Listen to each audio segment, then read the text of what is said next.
The old man warmed his hands by the soft glow of the fireplace, letting the crackling sound stitch itself into the quiet evening. Outside, rain tapped gently against the window, almost like it was asking to be let in. He listened to it for a long moment before speaking, his voice carrying the softness of someone remembering something he never fully forgot. "You know," he said, "when you get old, you think your heart has calmed down. You think all the wild parts of your youth have finally gone to sleep. But sometimes, just sometimes, one drop of rain, one passing face, one ordinary evening, and suddenly the kid you used to be wakes up, wide-eyed and barefoot, running through your chest like he's late for something." He smiled bitterly, almost tenderly.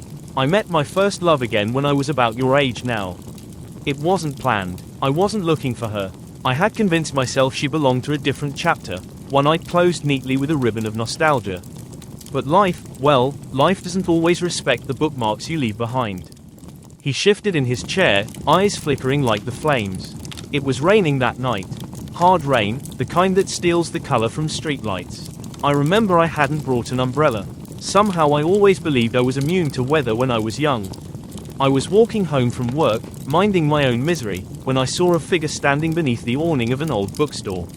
Something about the posture, the way she held her bag, the angle of her head as she watched the rainfall. I knew it was her before she even turned around. First loves don't disappear, they just get buried, and when they resurface, they bring pieces of you along with them.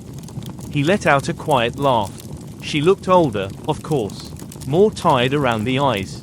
But she was still her. Still the girl I had once tried so desperately to reach, running through storms with cheap umbrellas and cheaper courage. She recognized me immediately, said my name with a softness I wasn't ready for. And just like that, the boy I used to be, the foolish, hopeful, trembling boy, came crashing back into me. Loud, messy, alive. The fire popped sharply, like punctuation. We talked for a while. Nothing dramatic. Just two adults pretending to be calm while the past circled us like a stray dog. She told me about her life, the things she had gained, the things she had lost. I nodded, tried to seem steady, but inside I could feel that echo again. The one that shakes you from the inside out. Reverberation, that's the only word for it.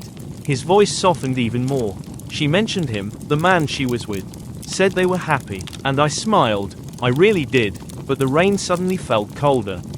I remembered all the times I had tried to reach her, hands empty, heart full, never close enough to offer anything real. And there she was again, within reach, yet already standing beneath someone else's shelter.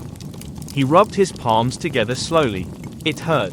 Of course it did, but it wasn't the kind of pain that ruins a man. It was the kind that reminds you you've lived. That somewhere inside the old bones and tired thoughts, a boy still exists, stubborn, naive, still believing he can run through the rain without slipping. He glanced at the window, where the rain had only gotten heavier. We said goodbye, no promises, no regrets. Just two people acknowledging the echo of what once was. When I walked away, I didn't feel broken.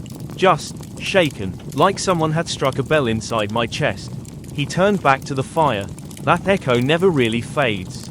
It changes shape, it softens, but it stays, proof that we felt something real, once upon a time. He smiled gently, his eyes reflecting both warmth and a lingering ache. And that's all a man can ask for from his youth. Not a perfect ending, but a sound that keeps reverberating long after the moment has passed.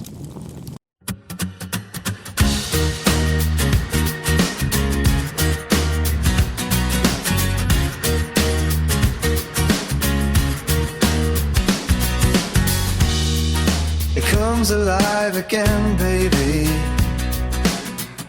The kid I used to hide inside,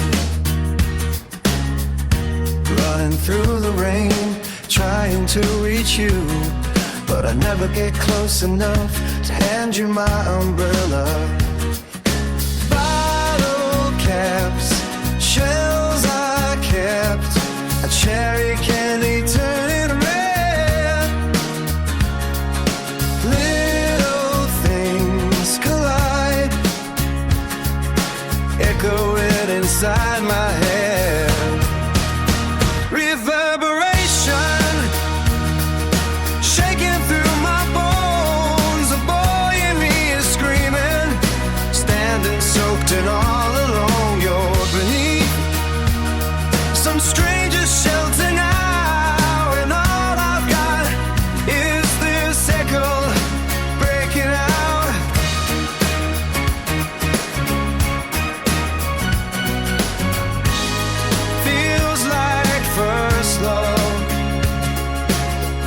feels like the 50th time.